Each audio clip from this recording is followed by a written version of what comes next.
When you practice these words in a virtual reality setting where all you can see is darkness, left, right, there's no light coming in from outside. It's as if your eyes are closed and nobody's, not with your eyes closed looking at the sun. It's your eyes closed and there's no bright light and it's like blackness, right? That's the fertile ground for your imagination to jump, baby, right? Get your imagination rolling, especially when you display something that's positive that you want to think about and you see the details of play it again, right? Right after. As soon as you see it, right? Do it again. Imagine it, right? And then you look at the thing again and you look somewhere else in there that you didn't look the other time. You go, oh, there's another little detail.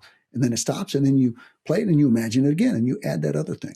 In most experiences, in a situation, there's probably 3, 4, maybe 5, 6 sometimes relevant aspects of an experience that will help you to input that information into your brain, into your memories, into your experiences.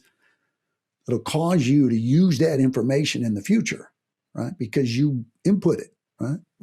You will relax too. When you relax and you don't have distracting information inside your thoughts, right? If you don't have a conversation going on with somebody and you have information presented to you and then you think the thought without any ruffles or distractions before it or after it, and it's just smooth silence, and you're thinking that thought with a lot of energy and focus and effort, and then relax and silence. And then, So there's a whole bunch of silence, relaxation, not only in your mind, but your whole body. Relax, right? And you think that thought over and over again.